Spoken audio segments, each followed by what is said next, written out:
नमस्कार, खबरों की खबर में आपका स्वागत है। शराब घोटाले में एक नया ट्विस्ट आ गया है। अरविंद केजरीवाल, जिसे कोर्ट के सामने ईडी ने इस पूरे घोटाले का किंगपिन, मास्टरमाइंड, इस घोटाले का सरदार बताया था, वो तो बातचीत करना ही नहीं चाहते, सवालों का जवाब नहीं दे रहे।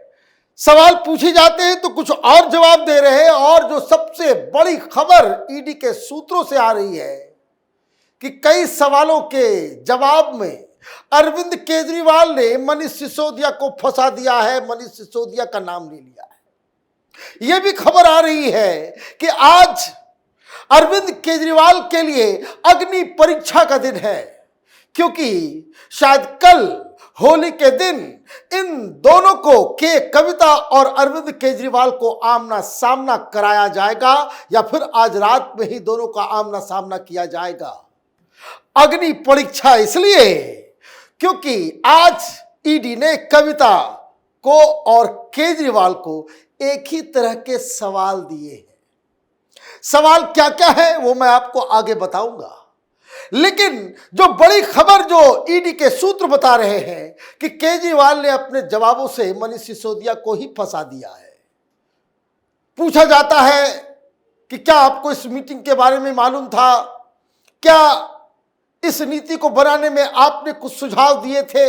क्या आपने इस आइडिया को शुरुआत किया था कि नई पॉलिसी आनी चाहिए? तरह तरह के जो फॉर्मेटिव सवाल है कि क्यों आपने ये नीति बनाई, कैसे बनी, इसमें आपका क्या रोल है, क्या आपको जानकारी थी? ये छोटे छोटे सवाल जिसका वो जवाब दे रहे हैं, तो उसमें वो साफ मुकर गए हैं।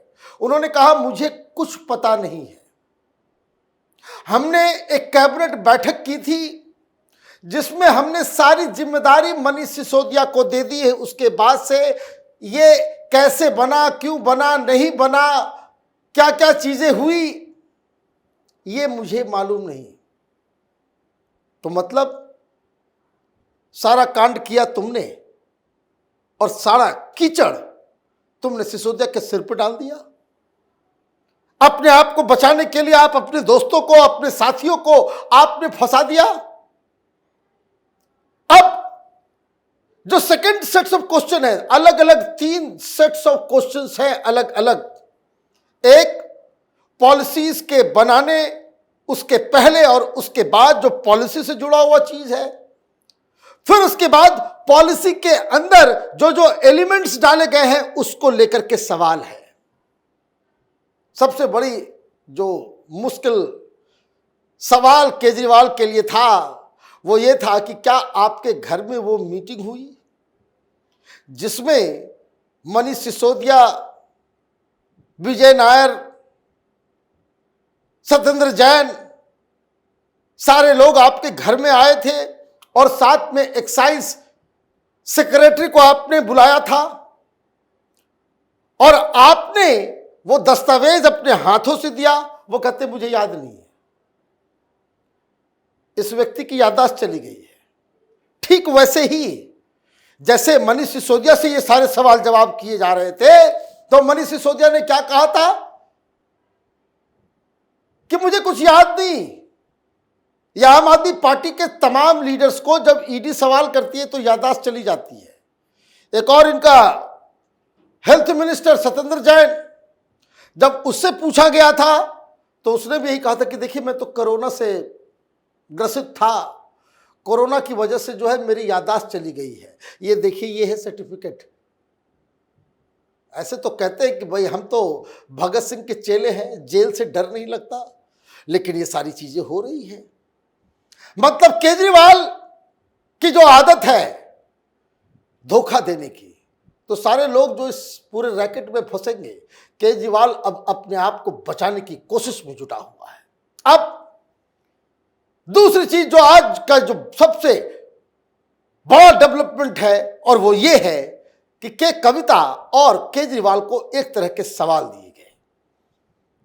जैसे के कविता से पूछा जा रहा है कि आपको इस नई शराब नीति के बारे में किसने बताया, कहां से आपकी आपको ये मालूम चला। फिर आपको ये जो तमाम साउथ लॉबी के शराब व्यापारी है उससे आपकी मुलाकात कैसे हुई? आपने शराब नीति के बारे में क्या केजरीवाल से बात की या केजरीवाल ने आपसे कांटेक्ट किया?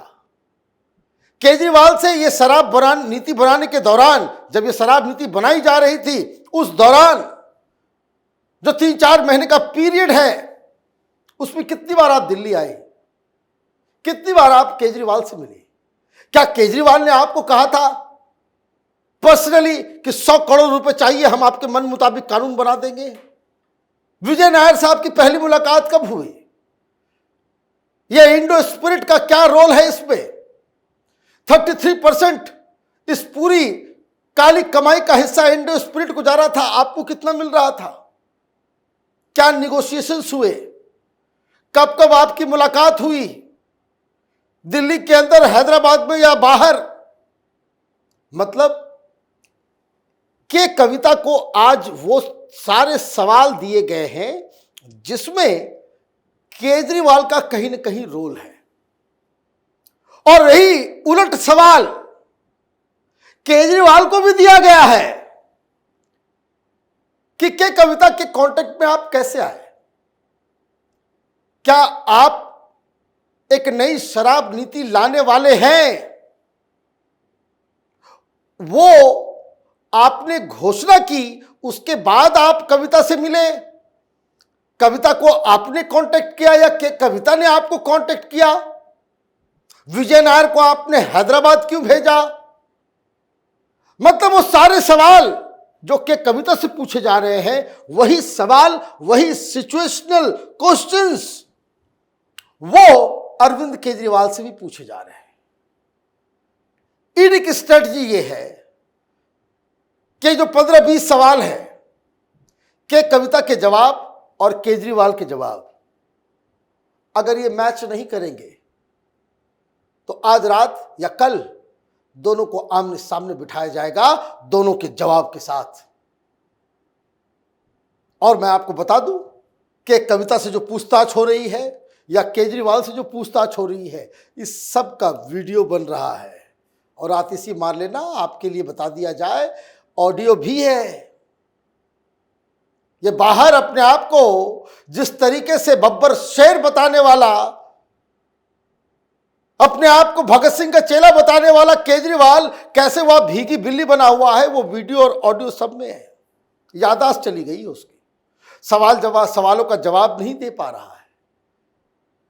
तो केजरीवाल को तो आज बहुत सोच समझ के जवाब देना होगा। एक और बड़ी खबर आ रही है और वो कि कविता के लोगों के द्वारा मीडिया को बताया जा रहा है कि जब से सुप्रीम कोर्ट ने के कविता के बेल पिटिशन को रिजेक्ट कर दिया।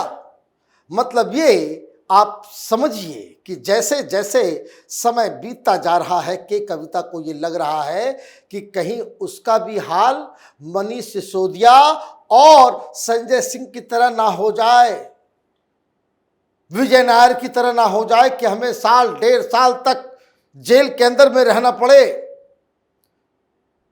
तो आज तो वो सवाल का जवाब दे रही हैं। और अब जब आमना सामना कराया जाएगा कि कविता को लगेगा कि बचने का अब कोई रास्ता नहीं है, तो खबर यह भी आ रही है कि वो सरकारी गवाह बन जाएगी। और जब सरकारी गवाह बन जाएगी तो उनको थोड़ा रिलीफ भी मिलेगा, सजा भी कम मिलेगी और केजरीवाल की सारी पोल पट्टी खुल जाएगी। क्योंकि ईडी की जो कहानी है, ईडी के पास जो सबूत है, ईडी के पास जो इस पूरे घटना की क्रोनोलॉजी है, उससे तो यह साफ साफ लग रहा है कि केजरीवाल के कविता के साथ मिलके ये तेलंगाना और आंध्र प्रदेश में जो शराब माफिया जैसे वहां ऑपरेट करते हैं, उसको ध्यान में रखते हुए इसके दिमाग में ये आइडिया आया कि दिल्ली में भी हम शराब के जरिए करोड़ों कमा सकते हैं। फिर हमें चंदा वंदा मांगने की आवश्यकता नहीं होगी। इलेक्शंस और नेशनल पार्टी बनने का हमारा जो सपना है वो पैसे के बल पे हम उसको हासिल कर पाएंगे। और इसलिए उसने ये शराब नीति बनाई और के कविता से भी बातचीत की, विजय नायर को हैदराबाद भेजा और उसके बाद पूरी तरीके से यह फरमान केजरीवाल ने दिया कि जिसको भी बात करनी है के कविता के जरिए ही आएगा। तो उसमें मंगूटा हो चाहे श्रीनिवास रेड्डी हो, वो सारे लोग ये के कविता के कहने पे मूव करने लग गए। और ये केजरीवाल है जिसने कहा था कि कानून आपके मन मुताबिक आएगा, लेकिन हमें एडवांस में कानून बनाने के लिए 100 करोड़ रुपए चाहिए।